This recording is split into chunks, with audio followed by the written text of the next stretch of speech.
I think that allowing for the book being, after all, a parody, something like 1984 could actually happen. This is the direction the world is going in at the present time. In our world, there will be no emotions except fear, rage, triumph, and self-abasement. The sex instinct will be eradicated. We shall abolish the orgasm. There will be no loyalty except loyalty to the party. But always there will be the intoxication of power. Always, at every moment, there will be the thrill of victory, the sensation of trampling on an enemy who is helpless. If you want a picture of the future, imagine a boot stamping on a human face forever. The moral to be drawn from this dangerous nightmare situation is a simple one. Don't let it happen. It depends on you.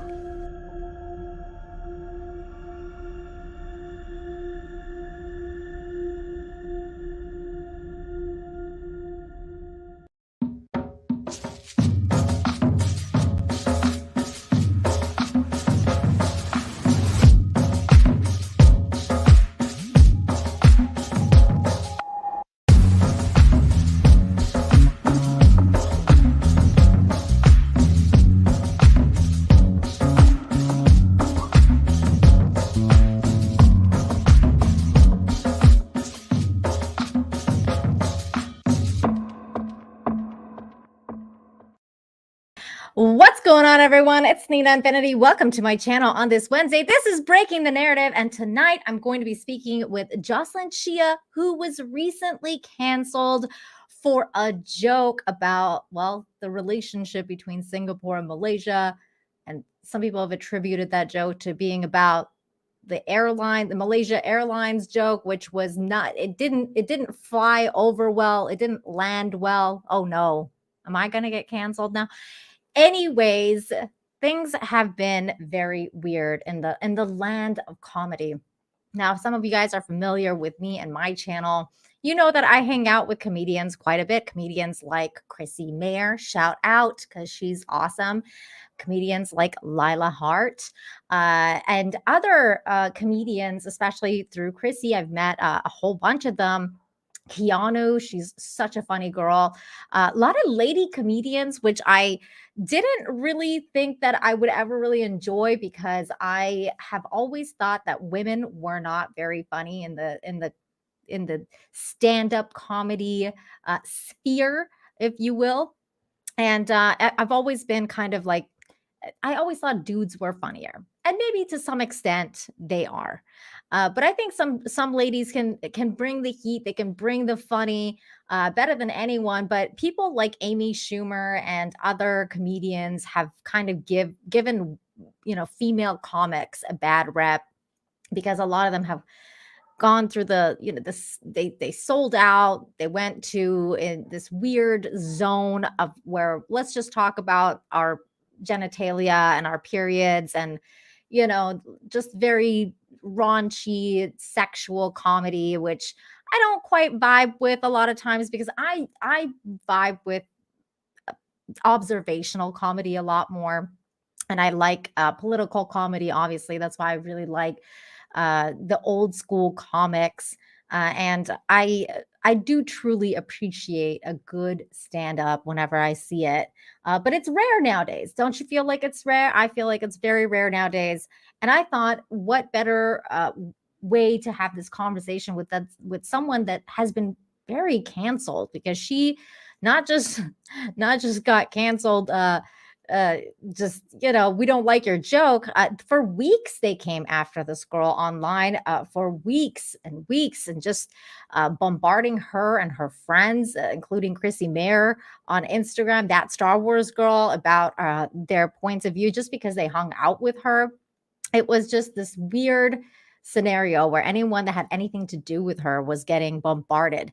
And I thought we should definitely have a conversation. Now, unfortunately, she's running a little late. She's going to be here, but I didn't want to make you guys wait in the chat. I thought I'd go live. I kind of give you a lowdown about what tonight's show is going to be about, and let you know that first of all, we are simulcasting on Rumble. Shout out Rumble if you're out there listening. Thank you for watching over on Rumble. Live stream 24/7 USA. I see you. I see everything that's going on Rumble. Torgo the White is there. Darren is there.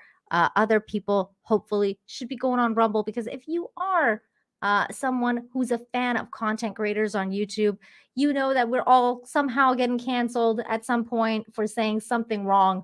So most of us have now diversified our accounts into other streaming platforms like Rumble. So make sure you're following your favorite creators there. And of course, as always, whether you're here or there, make sure you smash the like, share the streams, all that good stuff, because that's how we get you to let us know if you like the content.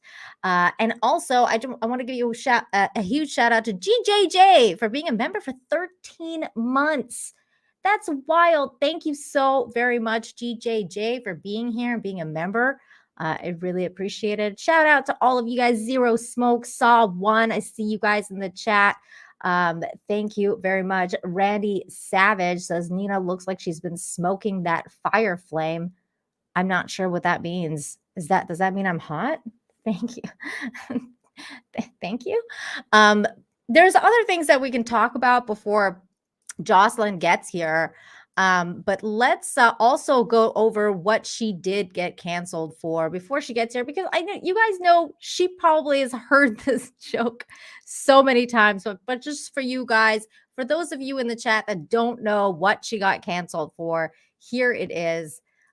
Get ready to clutch your pearls. I don't have pearls, but I'll clutch my very cute turtle jade necklace. I'll just be like, okay, here we go. Are you guys ready? Get ready for this clutching. Here we go. My country, Singapore, after we gained independence from the British, we were a struggling little nation. In order to survive, we formed a union with a larger, more powerful country, Malaysia. Where are you from? Malaysia or Singapore? Malaysia. Okay, yeah. You assholes. When my prime minister went on TV to announce that you guys had dumped us, he cried because he thought we're not going to survive without you. But then 40 years later, we became a first world country. And you guys, Malaysia, what are you now? Still a developing country. Oh, boo. This is cultural stuff. You, Malaysia. Some people won't get it. Isn't that the best breakup revenge? Now Malaysia, y'all trying to come around like, hey, Singapore, you're looking good lah. And we're like, I know, but why haven't you visited me in 40 years? And you're like, oh yeah, I tried, that's funny. But you know, my airplanes cannot fly. Oh no. I mean, what? Malaysian Airlines going missing, not funny, huh?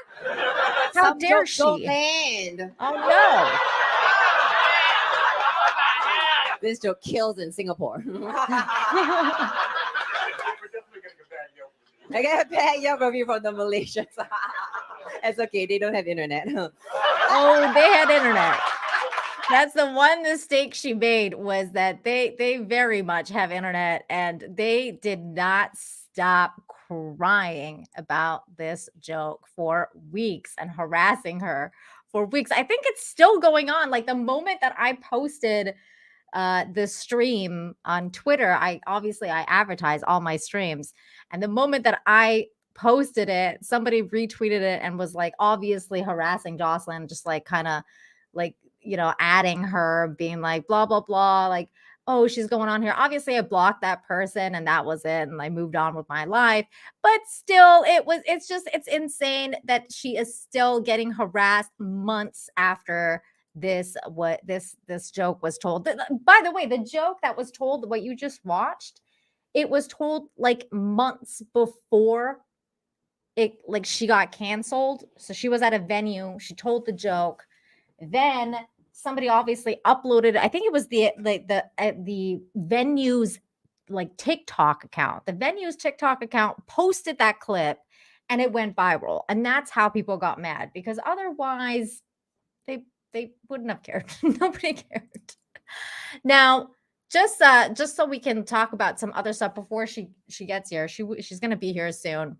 But I did want to also discuss some other things that are going on right now that are kind of really funny, actually. Like the fact that Ice Cube is bringing the NWA attitude to Twitter, and it's much needed. It's been a wild 24 hours for Ice Cube. I can't, like, it's so funny to read some of the stuff that he's tweeting. Now, I'm pretty sure that it's not him that's tweeting it. I think it might be his son or somebody who's close to him and runs his Twitter account. I don't think it's actually Ice, but it could be. You never know.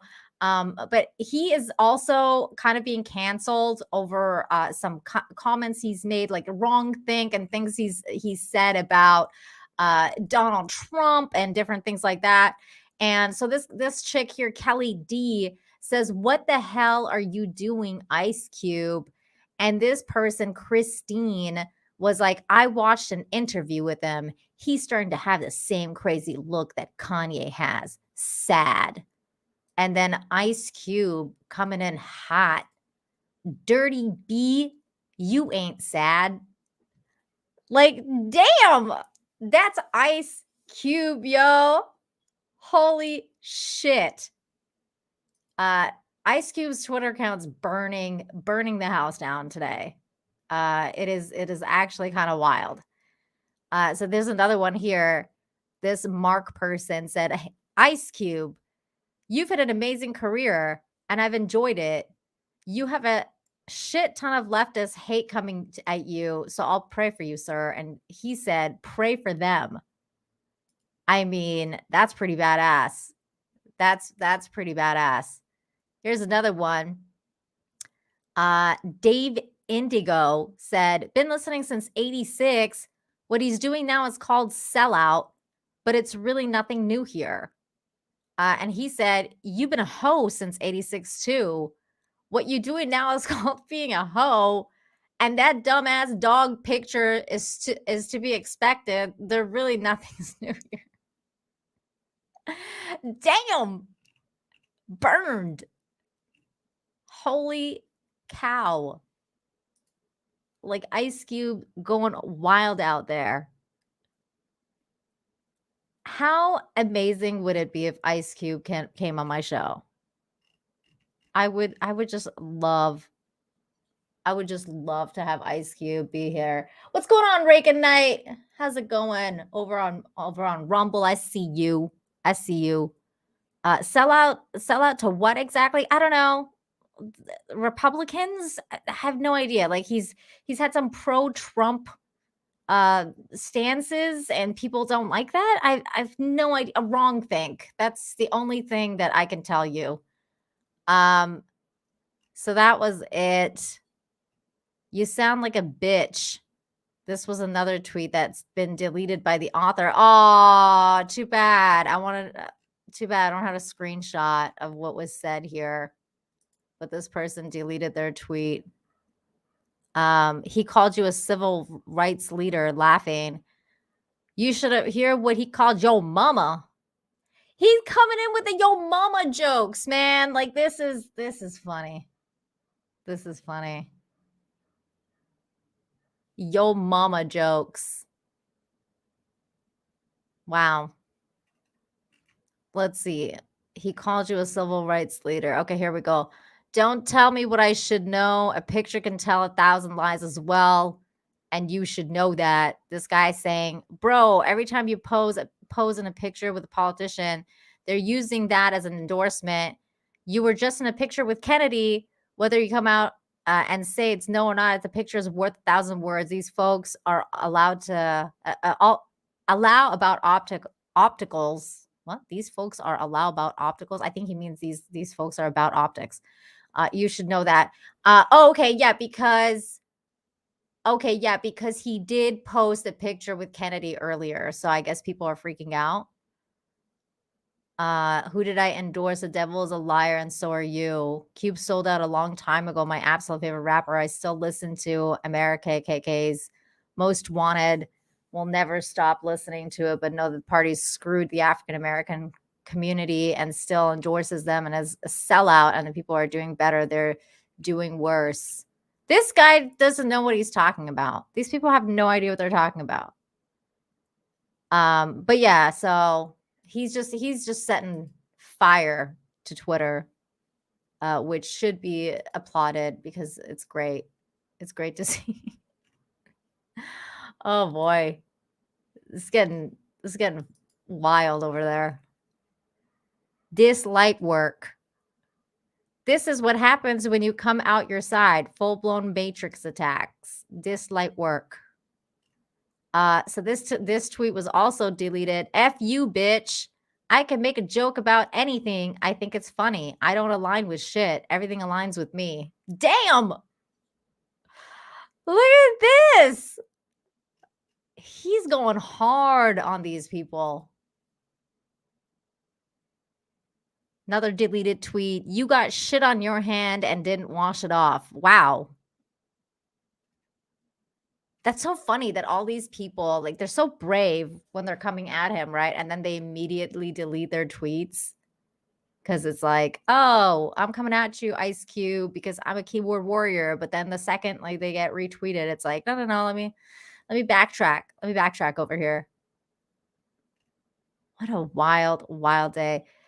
This guy's like, dude, just go back to shilling Tide and Coors. It's honest work, at least. And he said, is that what you drinking on? Thought you had a Bud Light in your hand. Oh, boy. Oh, my God. Speaking of Bud Light, I saw this bit of news today. Let's update everybody on what's going on with Bud Light because the hits keep on coming from Bud Light.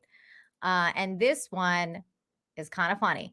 Bud Light plummets to 14th place among beers as Anheuser-Busch pleads for customers to think of the 65,000 employees impacted by boycotts. Here is Anheuser-Busch caught on tape discussing. Please think of their employees. Oh, won't somebody please think of the children? Because in all honesty, they gone fucked up. They got up that they know they effed up. They know they messed with the wrong crowd or whatever. Like they should not have endorsed that person. They still haven't apologized. They still haven't walked it back as far as I know. As far as I know, they have not even apologized about it. Their partnership remains intact with a said person, he who shall not be named, because Twitter actually or YouTube actually takes you down if you even mention this person's name. Yes, Voldemort. But anyways, this person, this association is still going on. They have not apologized, and now they're being like, please think of the employees that are impacted. And my advice to Anheuser-Busch and the CEO is, why don't you and your little buddies at the board take your own salaries and, forego your own salaries and split it among your employees that you think are so affected and you care for them so much because they were impacted by your very shitty decision. And why don't you take some responsibility and actually put your money where your mouth is if you really care for these people and really think that because of your shitty decision, all of these people are being impacted. So take your salaries, split them up, and just split it across everybody. I'm sure that they'll be happy. They'll probably get even a little bit of a bump, maybe a little bit of a raise, and they'll be happy. And well, you can be happy that you made your employees happy because you're sure as hell not going to make your customers happy. Those customers are gone and they won't come back probably ever, especially if you keep going in the line that you're going now. which is blaming them, not apologizing to them, keeping your deals with weirdos, and that basically hurt your company. So if that's the line, if that's the hill you're willing to die on, why don't you do something about it? And that is my opinion of this whole BS with Bud Light. And that is your Bud Light update on Breaking the Narrative. Hopefully Jocelyn's gonna get here soon. She's running a little bit late, but she will be here. She told me she's gonna be here soon. Let me see. There's something else I wanted to talk to you guys about, because we know. Hang on one sec. Let me send her the link one more time.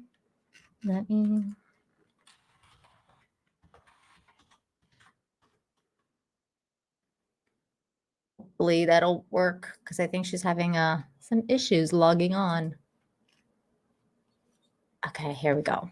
There was like a couple other things I wanted to talk to you guys about, because my sources have been telling me that Bob Iger and Kathleen Kennedy are going to be fired. Oh, there she is. There she is. Hi. Wait, is that her? That's not her. I don't think that's her.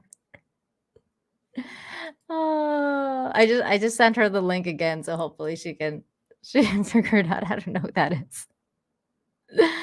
But anyways, my sources have been telling me that Bob Iger and Kathleen Kennedy are going to be fired very soon. But shocking news, guys.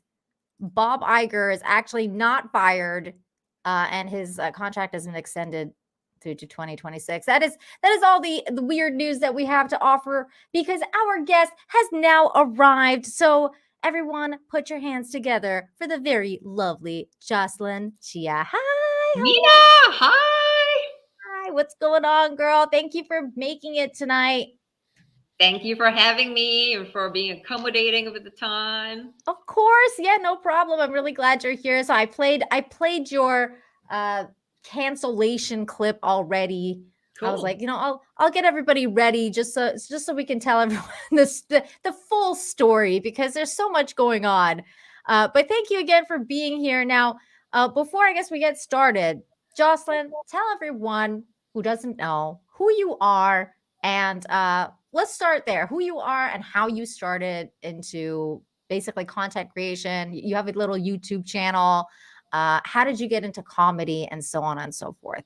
Tell us a little bit about yourself. Yes. So I started my life in Singapore, which is background for the thing that we're going to be talking about later, and came to America for college. I was actually born here, though, so I am American. And then I became a lawyer and was doing that. And I was a consultant. You were a lawyer?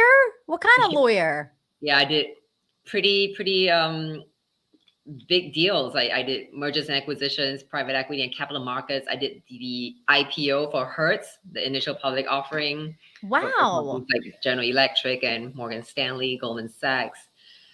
Yeah. That's pretty crazy. I did not expect that. I know. Pretty badass also. I remember back then I was in Singapore. I graduated from college. I was like, I declared to my dad, I was like, I'm going to be a lawyer at a top 10 New York law firm. I was in Singapore, like sitting in like the study room. I was like, I'm going to be a lawyer at a top 10 New York law firm. And he mentioned to me 10 years later that when you said that, I nearly told you, maybe you should lower your standards a little bit. And he said, I'm glad I didn't, because you went and did it. That's amazing. I was gonna say, is that like that's got to be from your Asian side, because I'm Persian, so like in Iran, our culture is more like it's more like, okay, you have to go and do certain things before you're like, oh, I want to go become a comedian or artist or like whatever. They're like, okay, what's your first job? Like lawyer, doctor, professor, an engineer. You got to have one of those weird degrees. Now, was that you? Like, did you want to actually become a lawyer, or was that your parents being like, no, you have to do something else first before you go into comedy? I mean, I never even thought of being a comedian. I haven't even seen stand-up comedy in my life. I became a comedian actually. So no, it was definitely not on the radar at all. It was either a lawyer or neurosurgeon or CEO, like those were your Yeah, right. that's fascinating. So how So did you get then into comedy then? yeah, How so it's did actually comedy a become a date. So thing? this guy took me on a date to see Aziz Ansari. I didn't know who he was at the time. I had no clue about comedians.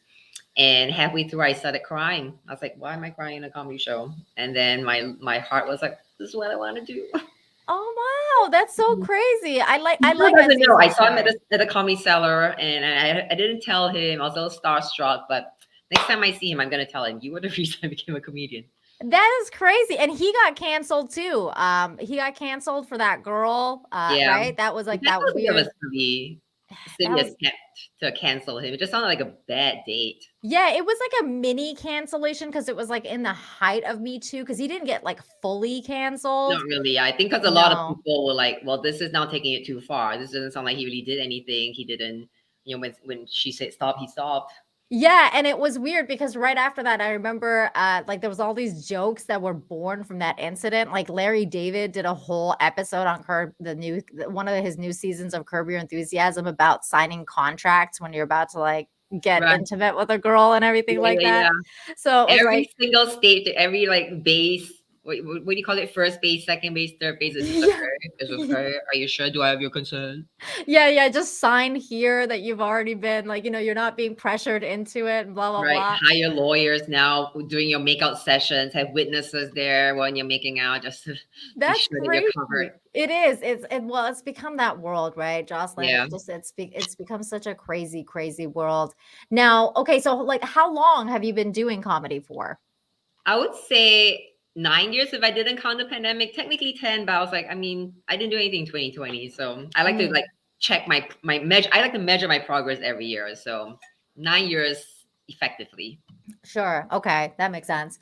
Um, and like that joke, honestly, I thought it was like when I heard the joke, I was like, well, I mean, I thought it was funny because it was more like it was more of a Malaysia Singapore joke and it was very cultural. So if Hmm. you got like especially the political dynamics behind the joke, that you would probably find it funnier than if you like, just didn't know what was going on. Sure. And then like that little bit about the plane at the end was just kind of like the punchline to a bigger joke. And Right.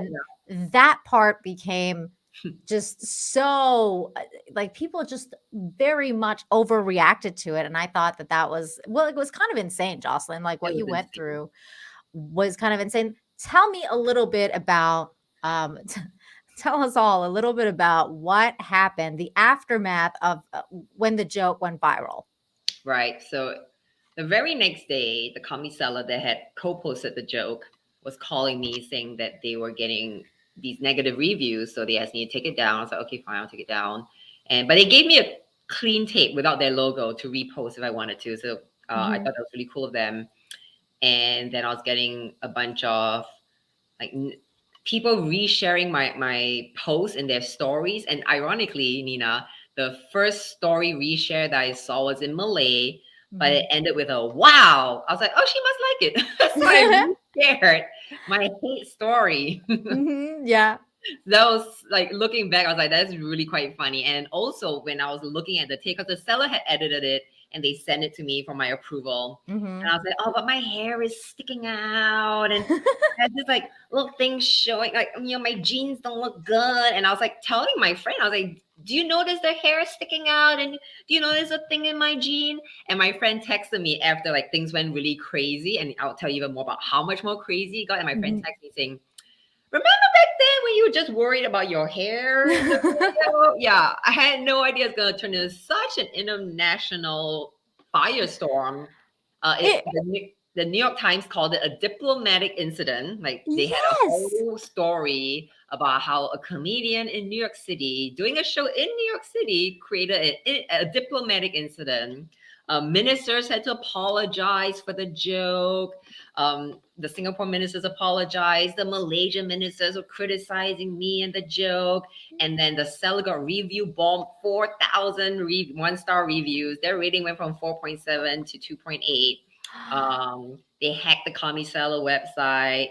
I'm surprised they did. I shouldn't say this. I don't give them ideas, but they tried to hack my socials as well. They managed to get my Instagram taken down, and obviously lots of like hate and whatnot. But who took down your Instagram exactly? Like, was it Instagram that took you down, or like what was the Instagram story? yeah, it's like enough Malaysians reporting it. Oh, okay. And then so that's what, but then they brought it back because they realized Only it was because I have a fan who works there. And so she reached out to oh. me via Twitter, thankfully, the land of the free, the land of the cool canceled comics. Sure, yeah. That's so dude, it was wild because I remember like I was reading about the fact that you were literally creating an international incident because it like there was people going to protest at the embassy. Oh yeah, that was so funny. It I was cracked up, guys. I mean, I literally laughed out loud when I read about it. When I saw pictures and videos of it, I laughed so hard because I just couldn't believe it. Like these grown men yes. getting their panties in a bunch over a joke. I just couldn't believe it. It was just so unbelievable to me. I actually laughed out loud. It was crazy. And then what's even more crazy is that so you say this kind of like just off the cuff joke, which wasn't even like immediately canceled because it became canceled after, after Only when Malaysia saw you. I was actually doing very well in the US. exactly. And then so your friend Chrissy Mayer decided to come out and speak for you. Right. And Bless was her like, you heart. know what, as a comedian, which by the way, the reason I found Chrissy and the reason I vibed with her was because at the time of 2020, when everybody was locked down,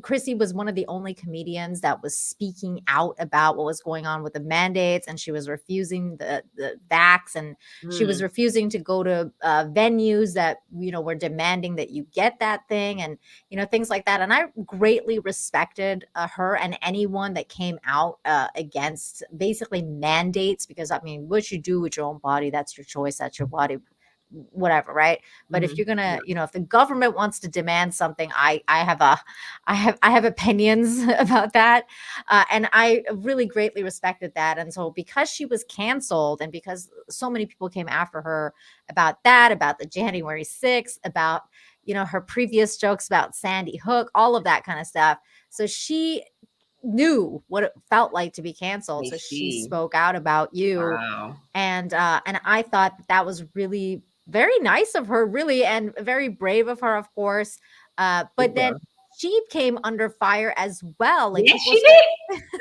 They were writing articles about her in like the Malaysian Times and stuff. Amazing. Like and then Chrissy came up with this brilliant idea to do a fake apology tour. Did you hear about this? Yes, Yeah. yes. So she created this poster called the Apology Tour. All pictures were on it, and she gave some address, and she even like had a misspelling on purpose. She's like, Tungkut Abdul Rahman, la la la, Malaysian. But she didn't call it Malaysia. She called it Malaysians. Like, so, and then when I managed to share, when I finally got my Instagram back, I shared it. And ironically, the Malaysian Prime Minister came under fire soon after my joke for him doing a joke. And it was such a mild joke. Like, he was doing a panel, and this Malay girl was asking him a question. And then he said, oh, that's such a well-articulated question. If I were younger, I would ask for your phone number. And that got him into trouble. Like a little joke like that. Oh my God. Yeah, because of the whole Me Too thing that we just talked about, because you can't joke about that kind of thing anymore, especially if you're a dude in a place of power. Right. So then I posted on my Instagram. Yeah, and you know what? In an ironic twist of fate, the Malaysian Prime Minister is now under fire for a joke, so he's gonna be opening for me. And they still took it seriously, Nina. They were like they were protesting the tour. They were reporting to the police. There were articles. There was like headline news all over again about Jocelyn Chia's apology tour. It's hilarious. Wow. Yeah, it was wild, because I was kind of keeping track of it on YouTube or Twitter and on Instagram. And of course, like, dude, even on Chrissy Mayer's wedding photos, they were getting bombed.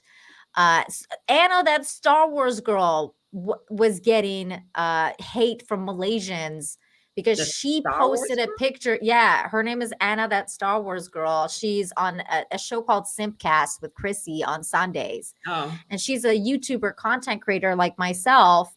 And she went to Chrissy's wedding. And so the Malaysians got mad at her because they were like, oh, how could you be at this woman's wedding? And they're like commenting on her stuff, being like, how dare you? They're telling Frank to go divorce Chrissy. They were like, it's not too late for you. Go divorce her. wait for you. Wow. They really think Americans are going to have our behavior controlled because because some people 20,000 miles away from our country is offended at a joke a US comedian did on US soil. They're very deluded. They're very diluted. And, but it's weird though, because while it's cultural, right? Like while that's true and it's cultural, and they're overreacting to something because they don't understand what it's like in America. That's cultural, right? Sure. But in America, things and in the UK and in the West, things like this are starting to become very common practice. Like most comedians, like I said, are basically getting canceled, or Right. things are just happening because people don't know like where the line is anymore. You can't, like, you don't know what to joke about. I constantly hear this from different comedians. And I guess that's what my question is to you is, since you've been through this experience now, how do you feel now going forward? Like when you're writing jokes, are you self-censoring? Do you find yourself thinking like, oh my God, maybe this joke's not going to go over well? I don't know if I should write this. Do you feel like that? No, not right now. Because you don't really know whether something's crossing the line until you do it. I mean, I guess you can have a good sense, sure. But I'm Mhm. never really writing something to offend. I mean, if I were to ever come up with an N-word joke, I already know right away it's not gonna work, right? So yeah, if something Sure. like blatantly obvious, I'll know. But most of the time, I'll be like, okay, let me try something. Let's see if it's funny. I'm not actually an offensive comic. Like this happened to just offend Malaysians, but by New York standards, Mhm. I'm pretty. I mean, I'm a little edgy, sure. I am a New Sure. York City comedian, and a lot of us are kind of edgy. But I'm no Anthony Jeselnik. I'm no Andrew Schultz, right? I'm pretty like I'm more middle of the road, I guess, in terms of like in terms of like Jim Jeffries, Andrew Schultz, and then Brian Regan, like we're in the middle. So, Brian, do you know Brian Regan? No, I'm not too Brian familiar. Regan is family friendly. Like you can bring your 8-year-old child to see his show. So I'm like in Okay. the middle of that spectrum. I see. Yeah. So I think it's still the usual process. I mean, I have one because I have a whole bit about the whole Malaysian Airlines blowback. And there's one part that I know if the Malaysians see it, they're gonna probably kick up another fuss. So for now, I'm gonna once I post that, probably in the next. In this Please week tell or your next joke week, here so I I will can go have like viral. most of it, but then that one punchline that's offensive. Sorry, what? Sorry, there was a lag. I said, can you please tell this joke here so Did I I lose can you? go viral? Oh, I think I'm losing you a little bit, maybe. I can't hear you. Oh no. Oh no. I don't know if it's my internet or yours. That was my bad attempt at a joke. Yeah, I are think you it losing might me be. too? Yeah. There's a delay. Hang on.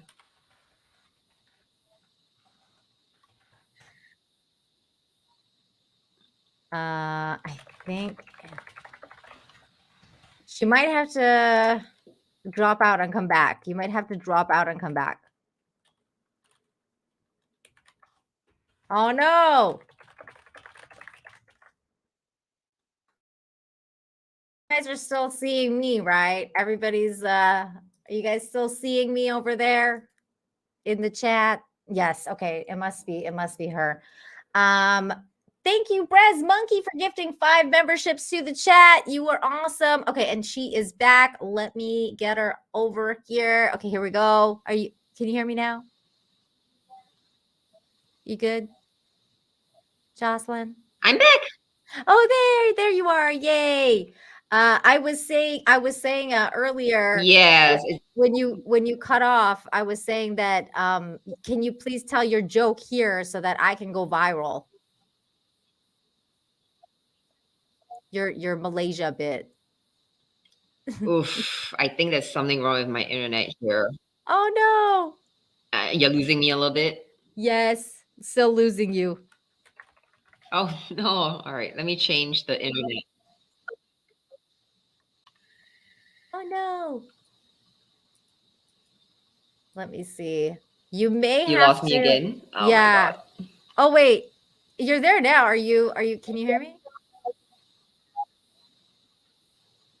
Oh no. I think I lost her. Yep, she's gone. Oh no. Oh no. That's okay. That's okay. She'll come back. Let me see. Let me text her on Twitter.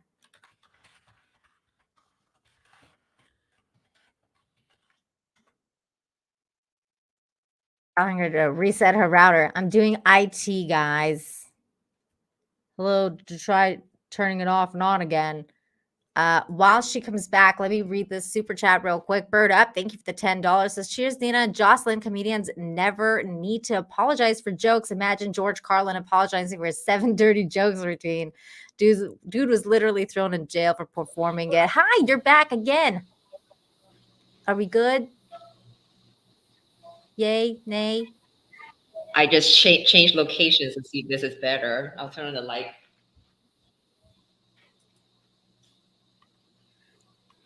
Malaysian internet must suck. Hi. Hi. Oh, it's still not very good. She's not in Malaysia, guys. Hi. Hi. Mm-hmm. People are saying your Malaysian internet must suck. But you're not in Malaysia. Yeah, I'm in my friend's house. She's very rich. She must be Malaysian in secret to have such bad internet here.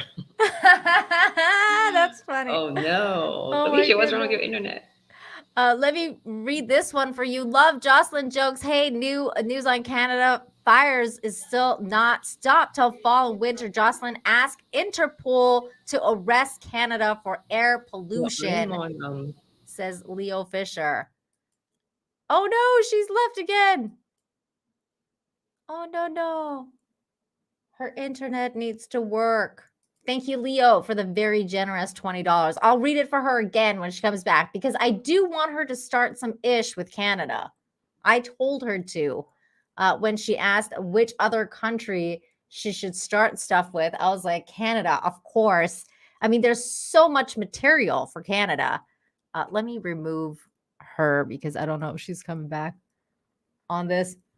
But it was Sultan Al Fahim. That's not cool, man. Don't even joke about that because I'm literally trying to watch out for bad people in my chat. I almost banned you because I thought you were somebody who was actually being serious. Canceled for jokes, Sultan Al Fahim.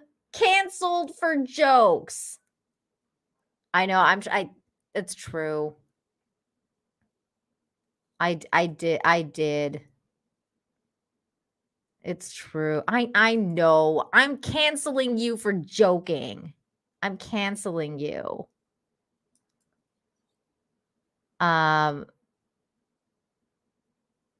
She's gone. She's gone. She's coming back again, hopefully. Like she left. She's disconnected.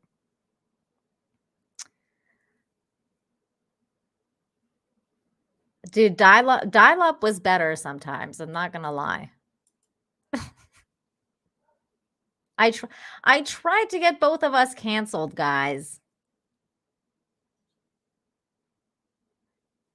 You know, I gotta tell you, I did think it was gonna be my internet because I'm in Mexico. And so I was like, oh no, my Mexican internet, why? And now I'm so happy that it was Jocelyn's first world internet and not mine.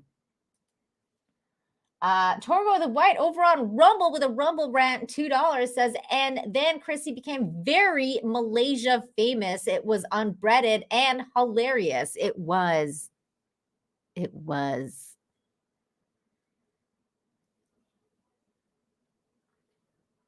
It was. Hiding in Mexico? No, I'm not hiding in Mexico. I live here. There's no hiding. Why would I hide? Oh, hang on. I think she's back. Let's see. Let's see if her internet works this time. Using my friend's laptop. Maybe this is gonna be better. Ooh, you look a lot better. I do. And you sound a lot better. Oh yeah, I moved to her bedroom. You sound amazing and you look amazing. Yay! You're back. Okay, Oh, good. perfect. Woo! Here we go. Because I was making fun of myself because I was like, I thought I had I'm in Mexico. I live in Mexico. Oh wow. So I thought it was my Mexican internet going out. I was like, no, my Oh, Mexican so funny. internet is letting Oh, this me is very down. rich white lady internet. So now I'm happy. I'm happy that my Mexican internet wasn't the problem and it was your American first world internet. Right. Even Now, Mexican internet is still better than Malaysian internet. So probably. Leo Fisher says for $20, love Jocelyn jokes. Hey, news on Canada fires is not stopped till fall or winter. Jocelyn asked Interpol to arrest Canada for air pollution. Now, Leo here makes a really good point because Jocelyn, you asked on Twitter which country you should get yourself canceled from next. right. And I said immediately Canada. I remember that. Yes, because I'm Canadian, I live in Mexico, but I feel like, I mean, there's so much material for Justin Trudeau. So if you were going to pick a country now to get you canceled from, what is it going to be? What country would you have picked? Well, North Korea, they have no internet, so they can't come at me. Hey, that's a good one. That's an easy pick. That's too easy. Jocelyn, that's too easy. No. Okay, well, no. if I want to get into a lot of trouble, I would say China, because they take jokes very seriously too. And they actually banned this one comedian, Nigel Ng, from China's social media. Is it because he called the president Winnie the Pooh? Good guess. I can't remember why, but he was offending the party or the country. Must be something to do with the party or something. There was this because there was this other comedian that was canceled, and I wanted to talk to you about him as well. But before we get into that, let me bring up this quote from the very great Ricky Gervais on the topic of comedy. And he says, please stop saying you can't joke about anything anymore. You can joke about whatever the fuck you like, and some people won't like it, and they will tell you they don't like it, and then it's up to you whether you give a fuck or not, and so on. It's a good system. And I think you pretty much have this outlook yourself, because even though many people were basically telling you, like, Jocelyn, you need to apologize for that joke, you refused to apologize for the joke. So can you expand a little bit on this and what your thoughts are on apologizing? Yeah, and I'm not one to say comedians should or shouldn't apologize for jokes as a general rule. I think it's up to the comedian if they feel like they want to, because they felt bad about, for whatever reason, maybe they hurt people, etc. Like, I think if it's genuine, yeah, you want to apologize, go ahead. I think for me, I just did not like feeling like they were browbeating me into apologizing. Like, you don't bully me into doing something, right? I'll do it if I want to, not because you're making me do so. Like, they were basically like twisting my arm and trying to get me all canceled. And there's a phrase in America that I learned. It's kind of like, make you say uncle. Do you know this phrase in Canada? Do you use it? No. Apparently, like when you like catch someone or you put in a strong arm as kids, right? You just like, say uncle, and then they surrender. Oh, okay. Oh, yeah. I Every American knows it. I wasn't too familiar, but now that you say it, like, it brings back, like, you know, that I've heard this before, but I didn't clue into exactly what it meant. But that's really interesting. Yeah. So like, no, Malaysia, you don't get to make me say uncle, or I guess in Asia it'd be like, you don't get me to say apek, you know. I guess like, sure. And I think that was the one that was really taking a stance again. Like, you don't get to bully somebody into doing what you want that you want done, especially not an American. Like, who do you think you are? You are Mhm. not on my, you're not in my country. I was doing this in my country. How dare you tell me what I can say or not say in the United States of America? Yes, I understand you have limited freedom of speech in Mhm. your country, sure, but I'm in Mhm. my country. How dare you tell me what I can or cannot say just because you're offended? I wasn't even doing it for you. So I thought it was like so out of bounds on their part to try and force me into kowtowing to their demands. That's why I was so adamant about not apologizing, because I'm not going to feed into this kind of bullying, into getting Mhm. to do something that they don't actually believe in. So that if I gave an apology, it'll be because it was forced. It wouldn't be because it was sincere. So I really Mhm. want to take a stance against cyberbullying or bullying in general, and this kind of imposing of their values on another country. Like they don't like it when America imposes our democracy on. Now, I'm not saying Sure. in general, right? But like America World Police, yeah. America world police. Yeah, some countries take umbrage when America tries to impose our beliefs and democracy on them. Well, then you Mhm. don't impose your lack of freedom of speech on us. Right. And it's, I guess to me too, it's such a weird double standard and very hypocritical of that part of the world, and especially the people who kind of went insane on you because look, I understand when there's a joke that's told that you may not vibe with when it comes to dark comedy or black comedy or whatever you want to call it. Like because the plain part of your joke, right, lands on it's a borderline dark comedy joke Sure, because it's a you're dark. making fun of, something very dark, like, a bad event that has come and gone and now we're kind of making it, you make light of it because that's how people deal with that kind of thing. Like this there's a certain aspect to loss, right? To use humor as a form of uh, being able to move forward, right? As a form of therapy, even. And I guess, like, I get why some people would be so upset about that part of the joke. However, what I don't understand is, like, let's say you're upset because you're saying, "Hey, I'm upset because a lot of people died." But since a lot of people died and you made this joke, why don't you go end yourself and also all of your family and also like, like all of these really, really mean, vicious, nasty, incredibly inappropriate things that are just kind of like, well, aren't you for empathy? Like they're asking you to have empathy and sympathy while they lack complete empathy and sympathy. And I think that that's what's just really glaring for me. I think not just for you, a lot of people have pointed it out that the stuff that they're saying and things that they're doing is way worse than the joke you made. So I Mhm. thought it was so hypocritical on their part. And one of their comics came out to say, Malaysia, you may call us a developing country, but we're first world in terms of manners and empathy, manners and kindness. And I was like, oh, really? Your fellow countrymen did? Really, so empathetic, so kind. Oh my Mhm. God, if this is Malaysians having manners, I don't want to see them when they have no manners. I know, like that. Yeah, with friends like those, who needs enemies, right? I mean, like, holy Exactly. Yeah. shit. With Because manners like that, who needs rudeness? yeah, like like it was vicious. Like some of the stuff you went through was absolutely vicious. I mean, I don't usually go around reporting accounts on Yeah. Twitter.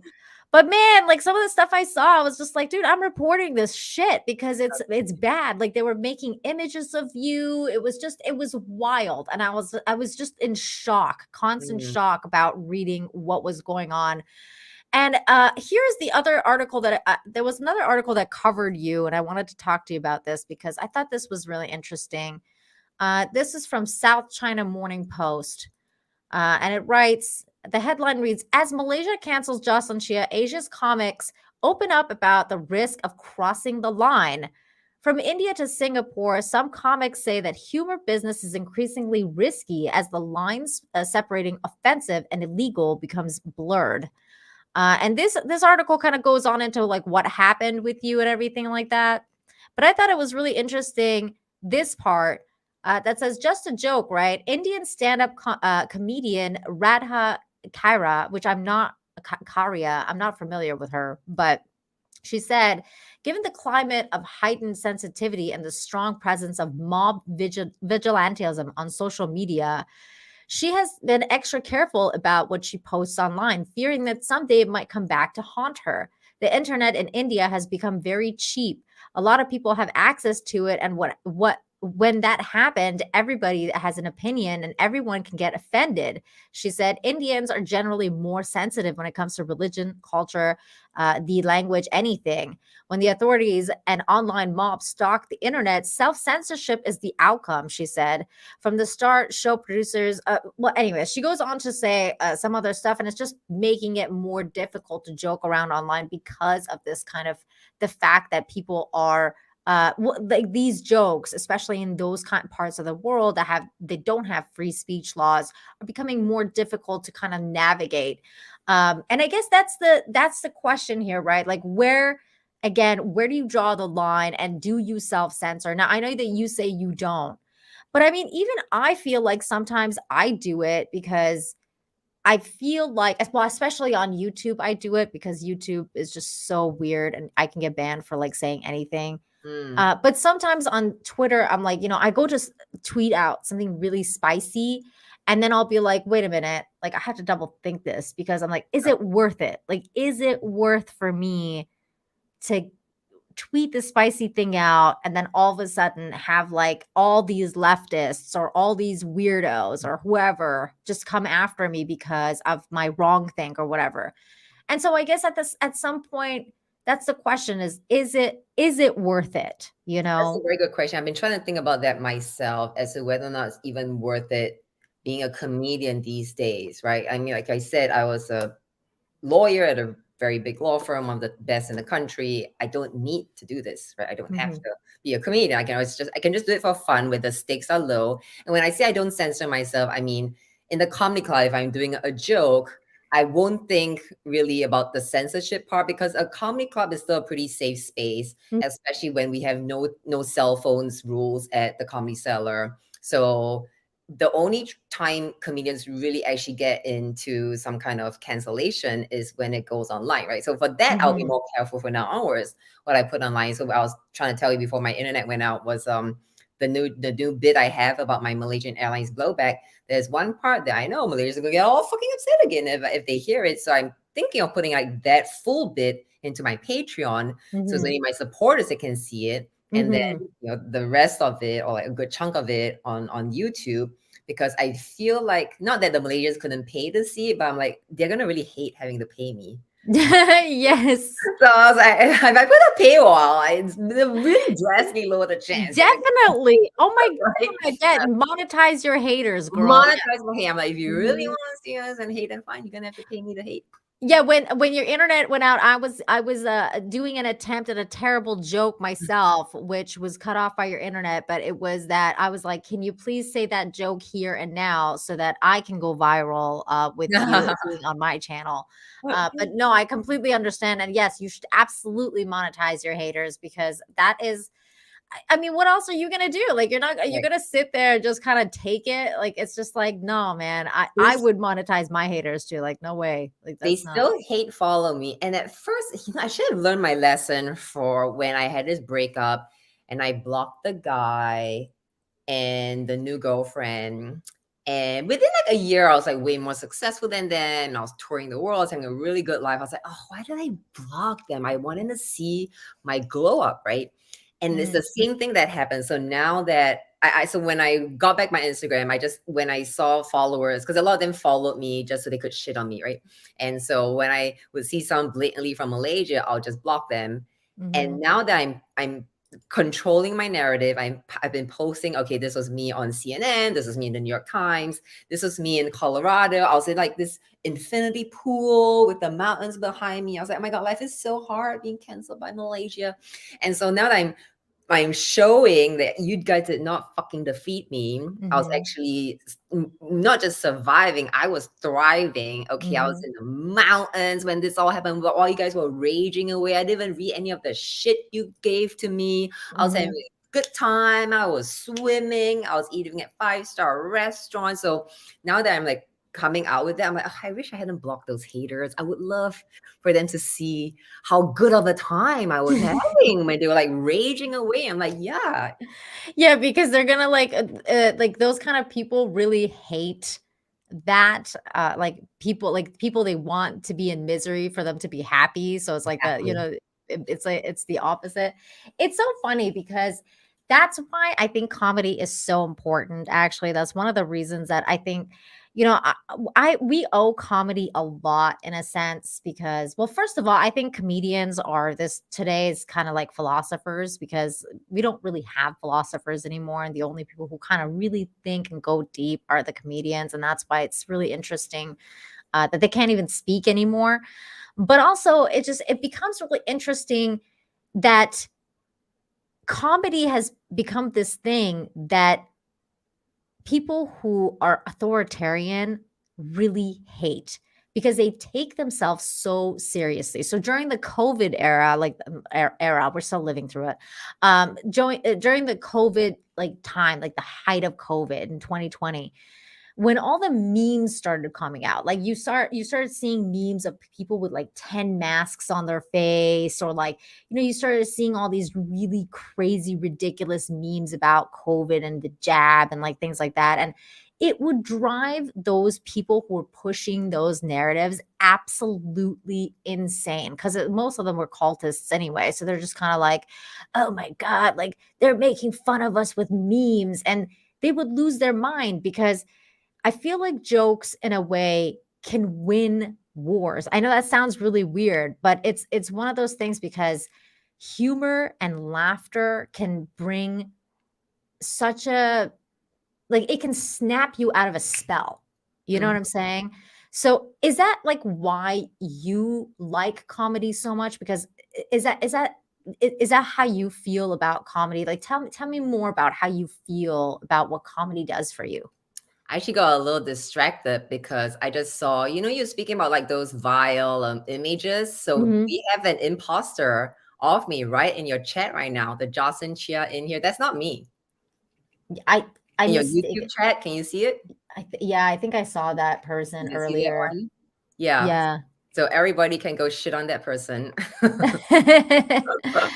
Oh, no. I said, well, they're saying I stand by freedom of speech and the freedom to insult.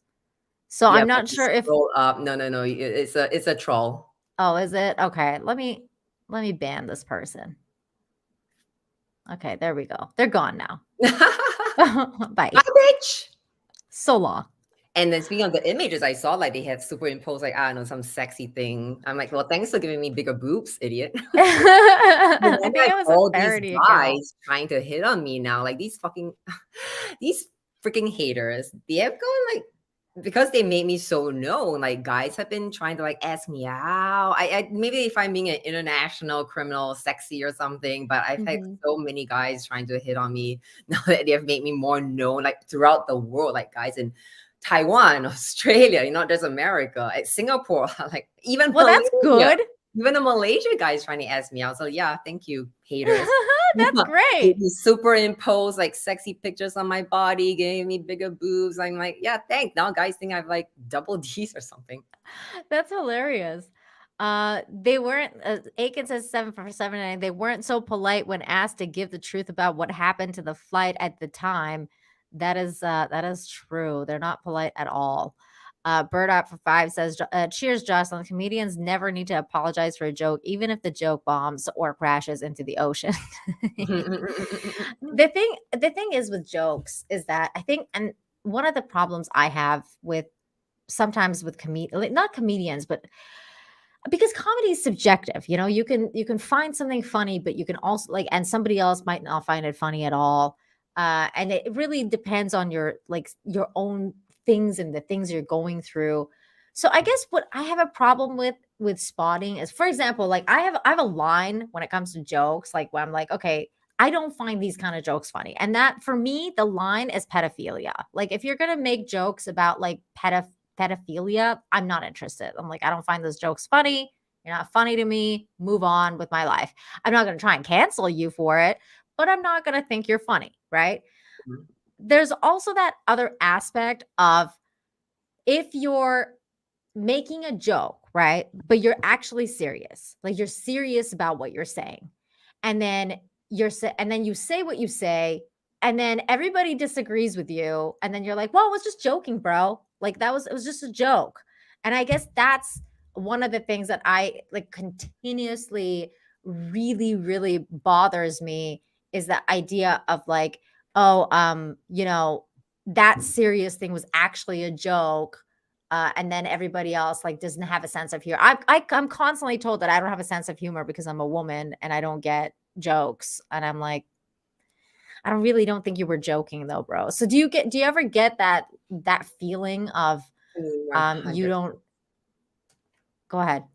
Yeah. No, I got the same thing because like when I did a tweet about how you guys think I'm gonna apologize after all the shit you've been trying to throw at me. No, we shouldn't be coerced into apologizing. And then everyone's like, we're just joking. When I would like clap back at my hate. I mean, I barely read anything, but sometimes it'll slip through the cracks. And this is why I need someone monitoring my comments and on my feed, because if I see one thing, I'll like fucking snap back.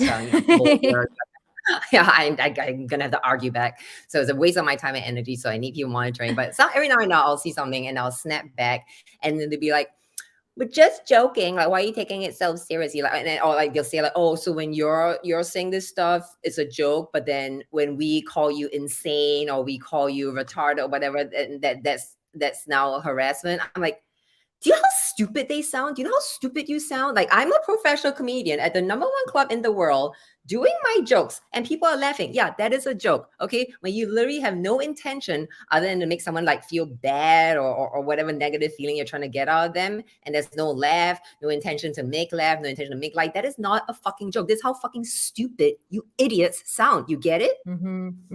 Yeah, that's exactly how I feel. Like most of the time, I've literally been told so many times, "Oh, you don't get it because you're a woman."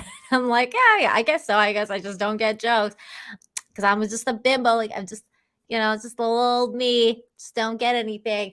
By the way, thank you so much, BPST, for the $47 Rumble wrap over on Rumble. Thank you so very much, guys. Again, please make sure you smash the like, share the stream, all that good stuff. And for $2, Zach Moxis says all these haters would never survive the first through 5th grade in the 80s. They would be drowned in their own salty tears. That's so true, man. Like everybody's just so sensitive nowadays. Now, Jocelyn, to prep for this show, I literally went to Google and I put like canceled comedians just to see if I can figure out some other people that are also canceled. And I found this guy I actually was not familiar with at all, and now I know him. But his name is Andrew Lawrence. It says comedian canceled after race joke, says offense is taken, not given. Now, there's an interview here with him that's about 8 minutes long. Do you want to watch it or do you want me to just read through this article? Up to you. I don't care. Okay, let's watch it because, hearing it from his mouth is better. And then if you want to pause it, if you want to comment at any point, just tell me to like pause and we can comment on it. Sure. 2021 comedian Andrew Lawrence was accused of making racist jokes about the European Championship final. His agent dropped him, his tour was cancelled. He didn't perform on stage again for almost 2 years, but he's performing again now, and he's got a tour coming up. Please welcome to the show, Andrew Lawrence. All right, well, thanks for coming on the show, you evil reprobate. Now, this is interesting to me because you've always been a controversial comic. Like, even when I first heard of you, I like how the guy was like, evil reprobate. That's funny. Years ago, Yeah. on the fringe, I think there was an interview with some sort of Bleach or something. You were dark humor. You were near the edge, right? So why do people assume when you talk about race or these sensitive issues, you're being literal? Well, that's a good point, isn't it? I think there's that contract, that understanding. It's kind of a bond of trust between comedians and the public that you're not supposed to take what they're saying seriously. Right. And as soon as you do, you've broken that bond of trust and that contract. But that's symptomatic of a wider social problem, isn't it? That lack of trust. But let's contextualize it. This was see, that's an interesting comment, right? Like he's saying that there's a trust between the comedian and the audience, and that you're not supposed to take you're just supposed to take the joke seriously. But now it's become this cultural problem where we take everything, including ourselves, so seriously. So when it comes to a joke, it's automatically like, it's like everything's a battle now. Like it's automatically like, wait, what did that guy say? Let me get into it right away. And I think that he's saying very interesting things. The George Floyd affair, everything had kicked off, Black Lives Matter. So there was a particular sensitivity about the issue of race. But I suppose, is that why you wanted to joke about it? Well, I'd watched the football tournament, the Euros in England, and the whole tournament had been framed in racial politics, and all the players were taking a knee for BLM. Everyone always says, oh no, they weren't taking a knee for BLM, they were taking a knee to protest against racism in football. Well, they might have been, but unfortunately that taking a knee gesture is inextricably linked with BLM. I could give a Nazi salute in support of animal welfare, but it wouldn't take that gesture away from its original context, would it? So the whole tournament was framed in racist slogans splashed across the TV screens, hate won't win, and all the pundits, the commentators talking about how racist English football fans were. The whole tournament, a woke wash, if you want to call it that. And then at the end of the tournament, so that's what he got canceled over. By the way, he made a joke about the British team taking a knee after they got beat by Italy in 2020, and it was like at the height of the George Floyd, summer of love. And he immediately got canceled, and he's been canceled for 2 years. So this is his comeback, special. Wait, I'm not sure what was wrong about the joke for taking a knee? Yeah. Yeah. And the fact that they were most people were taking a knee in honor of George Floyd. So he made a joke about it, and it just did not go over well, and they canceled him. Really? For that, yeah. And his agent dropped him. All the comedy clubs canceled on him, and he got canceled immediately. Italy in the final, and it went to penalties. It was a draw at the end. It went to penalties, and the England manager Gareth Southgate selected 5 players to take penalties. Now, coincidentally or not, he selected 2 players to step up and take the first penalties who were white, and they scored their penalties. And the last 3 that he selected were mixed race, and they all missed their penalties quite badly. And everyone was very angry about this and impassioned. It was the first time we got to the final of a football tournament. But at that moment, in this strange penalty shootout when the 2 white players scored, the 3 mixed race players missed. Suddenly, no one wanted to talk about race anymore. Suddenly, it was off the menu, and there was this awkward elephant in the room. And it's my sick sense of humour. I found that quite funny, so I was straight on Twitter. Well, it's that instinct, isn't it, of making a joke about the thing that you're not meant to make a joke about at that given time. But then, of course, because of the subject matter, people say you're a racist for doing it. How does that feel to be, because you're not a racist, right? How would you feel? Yeah, it goes without saying. So how does it feel to suddenly get the jokes being taken literally and you being accused of one of the worst things you can be accused of? Well, emotions were very high for everyone at that point. I think it's a big deal.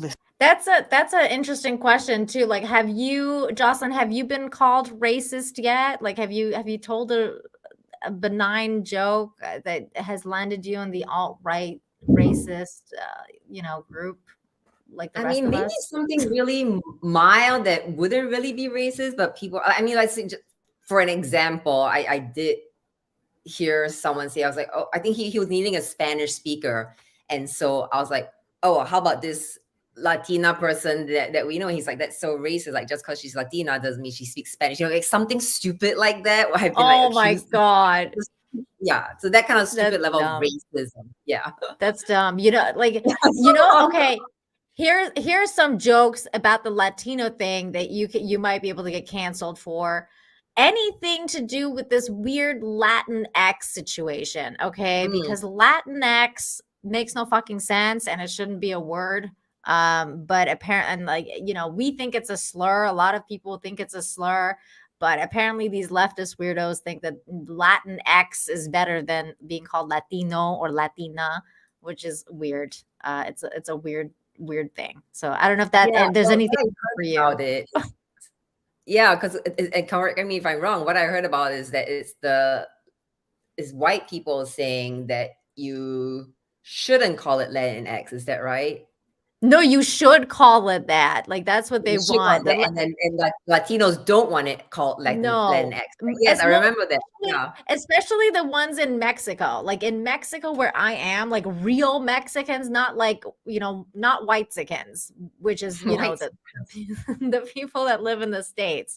Like actual Mexicans, they think the word Latinx is stupid. Like they're like, this is so stupid. We would never call each other this. This is dumb. I don't know about the rest of the Latin, people. I just know about the Mexican people, and they're not down. But the Latinx people, or the whitexicans in California and stuff, they're like, yeah, call us Latinx because that's we want to be politically correct now. Yeah, white liberal Mexicans, which is really weird to say. But okay, here we go.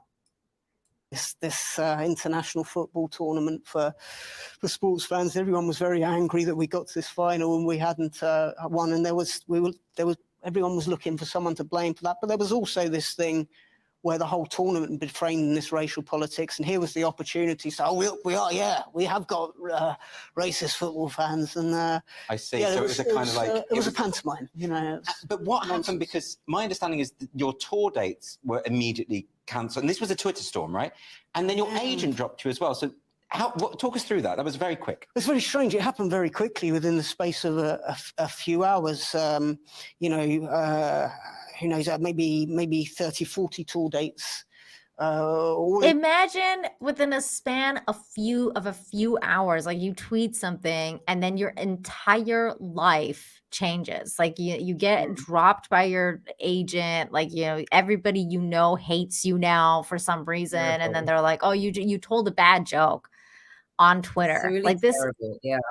It's wild, man. It's wild. Like it's crazy. just, I will never understand this weird situation that we've all created, that we've all helped create this world. Okay. Like I'm not taking responsibility away from myself. We've allowed this to happen. And I can't understand how it's happened, but I'm fighting back, man. I'm fighting back. Good for you. In one go, which to my mind, it seemed like, well, this is orchestrated. This is an organization who have gone to work contacting these venues. This can't just be the work of one individual. So all 40 venues cancelled roughly the same time? Within a couple of hours, yeah. Within 2-3 hours. Incredible.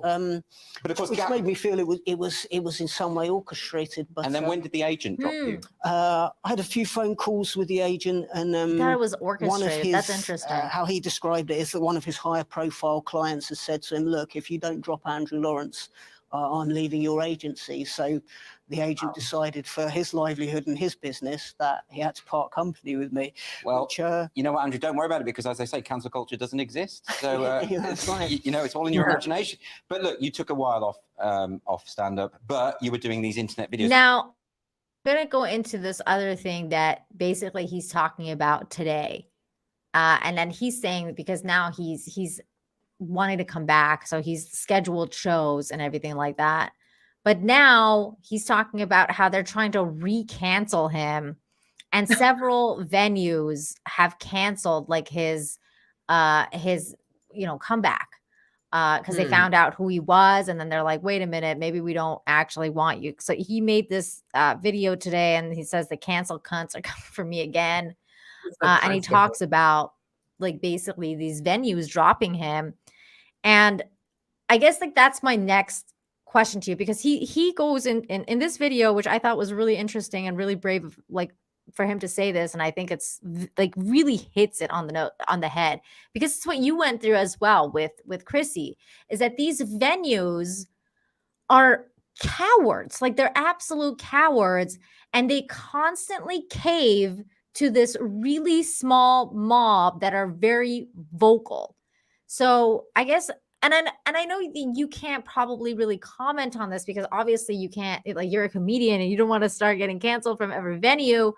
But I know that like for example, Joe Rogan has gone and made a venue specifically for this reason. Like he made one in Right. Texas because he was like, I don't want canceled people. I want people to be able to say whatever the fuck they want in my place. Right. But I guess Yeah, what would your message be to these people, like to the people who are running these venues? What would your message be to them? Like you don't have to obviously name any specific ones, but like what is the message here? Stop canceling people. Like how would you say that? I guess the one thing I would say is there may be a group of people who don't want to see these people, but there's a whole nother group who do. So for example, I'll give you an example from the experience of Louis C.K. Me Too, big cancellation, and the Comedy Cellar, which still books me to this day, to their credit. That was the club that the video went viral at. And they were the first one in New York to bring Louis C.K. back. And they got a lot of flack from it. But what they did was they decided to, if anyone in the audience was gonna be upset, they were allowed to leave and they didn't have to pay for anything. And in the entire like year since then, like 4 people, maybe 2 people have taken up that offer. So, and what the seller was saying is that you would have thought, based on the internet outrage, that the seller was done for bringing Louis C.K. back. It affected them 0%. Okay, 2 to 4 people took up the offer to not pay. That was it. 2 to 4 people. Wow. And yeah, an extremely low number. And pretty sure it's 2 to 4. I don't think it's any more than 4. And even for my cancellation, based on like the little bit of feedback I heard from Singapore, and Singapore is not Malaysia, just to be clear. Sure. Some Americans don't know. No, I know. I would have thought that Singaporeans were all upset at me, right? And there was a comedy club booker in Singapore. He said, "Oh, you can headline our club anytime." I was like, "Are you kidding me?" I thought Singaporeans were like all upset for whatever freaking reason. And he said, "No, it's just a vocal minority. Singaporeans will still flock to see you." I was like, "Really?" I did not believe him. I thought he was just being overly optimistic. But I saw Singaporeans, even Malaysians actually, have been coming to see me at my shows in New York City. So that's when you know, okay, it's really not everyone. Malaysia I could see being the majority, but now with more and more Singaporeans coming out to direct messaging me or commenting on my stuff, or even just coming to my show, like putting your money where your mouth is, right? They're coming and showing up, taking photos of me. I'm like a celebrity to them now. That's great. Right? Yeah. So like just because to these clubs, you might very well be canceling someone for the sake of a minority, a very vocal minority, when there's still a very big chunk of people who want to see you. And Louis C.K. is really great evidence. He still did Madison Square Garden, where whereas if everyone like caved to the vocal minority, I do think it's probably a minority was trying to cancel Louis C.K. Then you would have like lost on so much business. Can you imagine Madison Square Garden didn't want Louis C.K. because they bowed to the Me Too movement? They would have lost. That's crazy. And he is back. Like he is very much back. Yeah, he is very much back. It's funny that you say that though, because I know of someone who was canceled as well. You may not be familiar because he's not a comedian. He's a voice actor. His name is Vic Mignogna, and he did the voice acting. He did voice acting for Broly. Like that's probably one of his most famous roles, is Broly from Dragon Ball Z, and he was Edward Elric from Full Metal Alchemist. He got Me Too'd a while ago, which was basically like a bogus Me Too, and it like he became canceled. So, and ever since then, like this really vocal minority, wherever he goes, like if he's gonna go to any convention or anything like that, they'll Twitter at the conventions and be like, "You need to cancel this guy." And some of them cave in and some of them don't.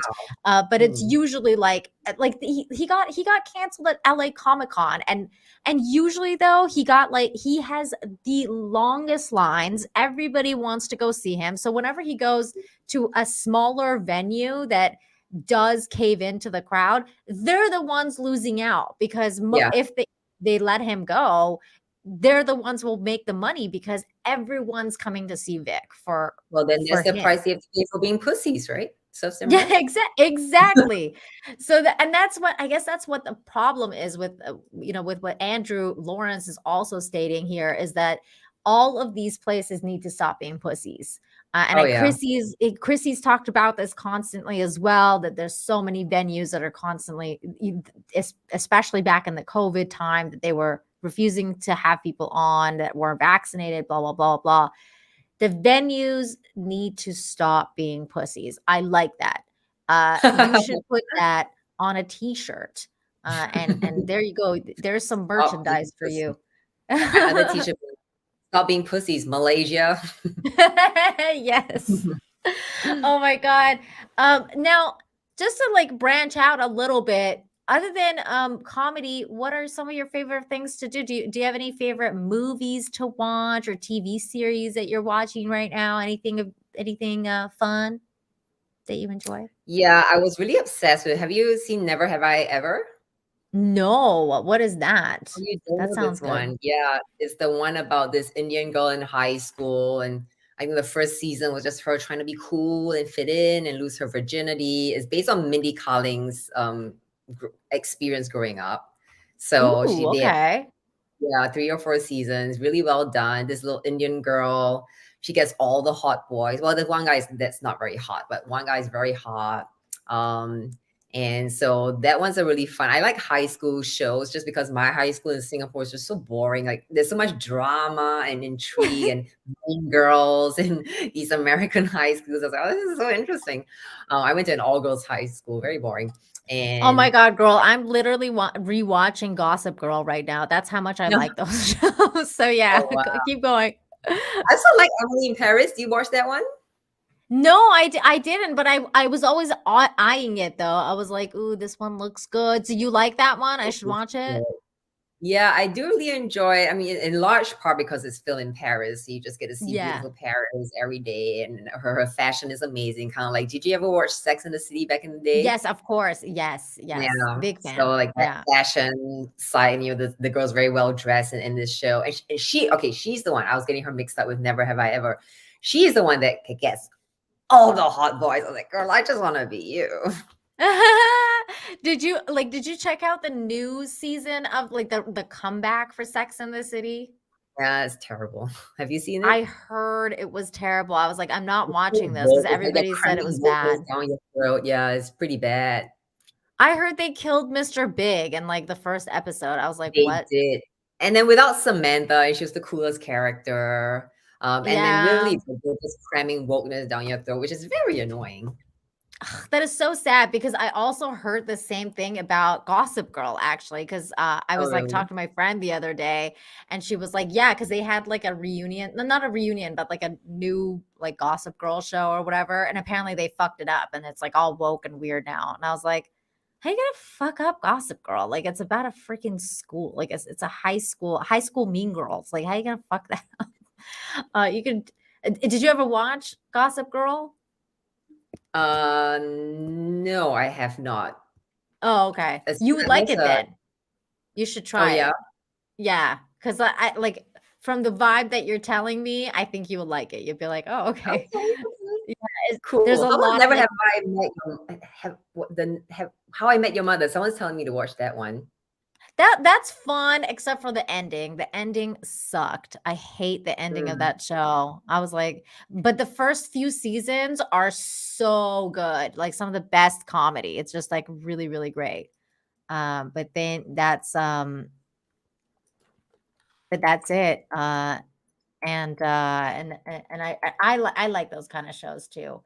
Let me quickly do something here. Let me update your listeners.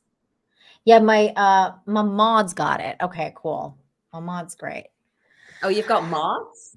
Yeah, I got some mods in the chat. My mods are mods are doing the Lord's work right now in the chat. Love you, mods. Thank you. And they moderate my feed too. Like I told you, if I read my comments, I'm gonna go off. Oh my God. There's one last topic that I wanted to discuss with you. I'm sure you know who Sarah Silverman is. Of course, yeah, I've met her as well. She was in the news today.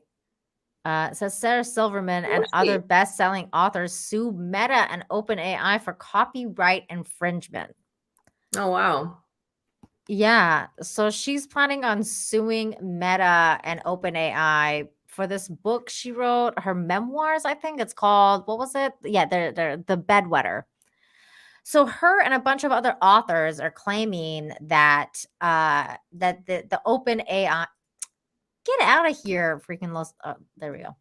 That they're that the chat GTP things are infringing the copyright material because they'll go to these things called like the dark libraries where people aren't paying for the books or whatever, and then they're like the people who are training these AIs are getting them trained from those things, so no one's getting paid, let's say, like because it's just like a free open source books and whatever.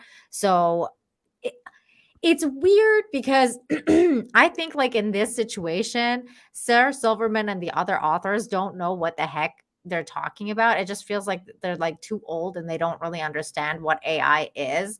I just can't possibly see how they could prove losses, like because usually lawsuits you have to prove that there's damages and losses, and I cannot possibly see them proving damages or losses based on what they're claiming that there's damages or losses.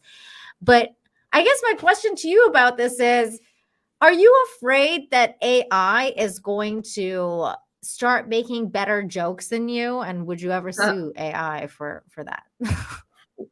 I mean, if AI can start making better jokes than me, then I don't think they should be sued because I think they should be paid, right? Then write for me. Because they may do it right, but it can't deliver. You still need Yeah, someone to deliver. that's a good point. The delivery, that is a Delivery good is point. at least 50% of the selling of the joke. It really is. I heard this really great joke today, and I was like, man, this was most of the joke was like delivery. Because you don't really think about that. And then you hear a joke that you're like, wait a minute, that was all delivery. Let me play you this joke because it was like literally like 2 seconds. Hang on. Okay, here it is. I hate Instagram because like when you pull up something, you have to restart it because they don't have a play button. It's just like, why do you have to do this? Okay, here we go. Any conspiracy theory? Okay, here we go. Not believing any conspiracy theories. I understand not all of them, not most of them, but you don't believe in any conspiracy theory? Mm-hmm. You just think the government's just batting 1,000 and telling us the whole truth? That's a strong stance to take. And again, as I said before, I don't like talking about politics on stage or off stage. I don't like talking about things I don't feel like I'm truly knowledgeable in. But I do know this. Our government is placed in charge of all of its people. I'm a father who's been placed in charge of just one son. And I lie to that all the time. Just the fact that he's like, like at that point where he's like, I'm in charge, only one son, and I lie to that girl all the time. It's like that little pitch, like what he did with his voice. That's like the entire form of delivery. Like, because I didn't see it coming, and I was like, I don't know. I thought that was really, really funny. Jocelyn, you've been so fantastic tonight. Thank you for having, coming on here and hanging out with me. What do you got going on next? I'm going on, well, I am on vacation right now, so I'm going to be continuing my vacation. Yeah, because life is like so hard after being canceled by Malaysia. You know what I mean? Yeah, I do. You're like roughnecking it now. I'm roughnecking my Hamptons and just like 50,000 square foot mansion with like shitty Mexican internet, but shitty white Malaysian shitty internet. White-sicken. I've got white-sicken internet. Oh my god. Well, do you have any shows coming up soon or anything you want to promote? I just finished one today, and then no, I'm going to be on vacation. You're going to be on vacation. Well, that's really good. Yeah. Where are you vacationing? Are you gonna can you say, or you don't want people to know where you are? I mean, Like I'm fine with location-wise. it, but I think my dad was like, "Oh, don't tell." I was like, "Well, In I'm gonna be in the Europe." States though? It's in the States? No, I'm gonna be in Europe. Ah, okay. Very fun. That's really fun. I love Europe. Vacations are the best. And of They course, now are the you know me here in Cancun. Everyone You're in knows that's where I Cancun? am. Oh, That's wow, right. fun. So if you're ever coming to Mexico, especially Cancun, you hit me up, girl. We'll go have a I will drink. holler. Yes. Hell yeah. Hell yeah. This is the vacation spot. We got the best beaches. So if you're ever gonna come down here, you give me a holler for sure. I love the food. So again, thank you for coming on because everybody, I've got Jocelyn's links in the description. YouTube, she's got a YouTube channel, Instagram, Twitter. Give her a follow, and also whenever she's doing shows, she announces it usually on Twitter and Instagram, right? So that Yes, you can usually follow her Instagram. there. I only came on Twitter. I only became active on Twitter after after the cancellation attempt, and I realized, oh, that's where all the cool cancer comics are hang out now. I don't know whether Threads is gonna take over Twitter. We'll see, I guess. Yeah, we'll see. Like there's, you know what's funny that's coming up that I cannot wait for is the Zuckerberg, the Zuck the Cuck, which is what his name is now, Mark Zuckerberg versus Elon Musk fighting because they're gonna fight apparently, and I'm like, I am very interested in seeing this fight. I never care about fights, but I would watch that fight. Who you got, Jocelyn? Zuckerberg or Elon Musk on this fight? I would say Elon because he could bring a rocket to space, and Zuck just got a bunch of cyber letters in the internet. Like Musk Yeah. did something tangible. He built cars. He brings us to space. This cyber universe that Mark is in is not as tangible. So I think if it's like going to be a real fight, that's going to be in the physical world. And because Elon has been dominating the physical world and astrophysics, I would have it on Elon. Ooh, yes, I'm definitely on Musk's side too, just because I feel like, well, he's a little bit more bulky. I feel like he could throw a really good punch. Yeah. Yeah, I think he can do it. I hope he does. One last thing before we call it. I did see this crazy thread today that went viral by a guy who has maybe like 200 followers. That's how crazy Twitter is sometimes. But I wanted to get your thoughts on Margot Robbie being mid. Because apparently What? this dude, Nick, says this is her Mhm. without makeup, definitely mid. Mid? He's nuts. He's insane. I know, right? Like this is like, and this has gone incredibly viral. Like this 15.5K quote tweets. There's, it's Wait, I everybody's can't just believe that. Wait, what are people Yup. saying? So many funny things. Okay, so this, like, look at this. Like, well, I said it's 2023, my dude. It's okay to admit you're gay. That was funny. Here's this chick being like, I wonder if your looks would improve with some makeup, and posted this dude's picture. Wow, And this I'm like, very like low guy, not even mid, is shitting on Margot Robbie's looks. That is some crazy shit. I mean, I did get my looks shit on too. I didn't see most of it, but I knew like I saw a couple, and it's always by these guys so ugly they don't even have a picture. Like the best part is how he because he's like literally getting into like every response to him. Oh, he responds to everyone. Like, He needs a mod responds to I like do. everybody, and one That's person like, if she's a mid, then you're a 1. And then he goes, if that's true, why do women hit on me every time I leave the house? And I'm like, yeah, right, bro. And then get this. This is what this girl says to him. Sir, Margot Robbie is in fact, empirically speaking, stunningly beautiful woman. As to your comment above, I believe in my heart of hearts that what you experience as women hitting on you is a sociological phenomenon known as "stay with me" conversation. And then this dude goes on to like be like, no, man, women approach me out of the blue. They give me big smile, then giggle and run their fingers through their hair while conversing with me. I think that's called flirting. Bro, I think you're dreaming. I don't know about that, but stop They're lying just to trying to yourself. get him to. They're just trying to get him to fix their pipes. Not the second time. I mean, this is wild. Like some of this stuff is so freaking funny. Just because women are nice to you doesn't mean they want you. Wait, hang on, let's go back to the main thread. Let's just say a lot of people are posting his picture. This got so viral. Who was even?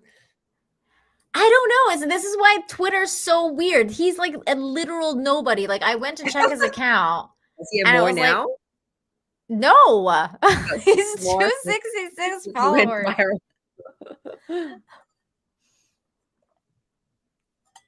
We have one mutual. Oh, you do? Everybody else. But I think it's kind of interesting to see a guy getting shit on for his looks, right? Because it's usually women that get shit on. So I think it's kind of cool that the reverse is happening to a guy that so blatantly shit on a woman's looks. Yeah, everybody's like, dude who couldn't pull a drunk three his opinions on the other looks of others. Literally everybody's posting his own picture. Nerdrotic. Right. Oh, hey, he's gay. Well, I mean, that's really lucky of Margot that she had all these people supporting her. I mean, I have had a few people try and clap back at my trolls for me on Instagram and Twitter, which is nice.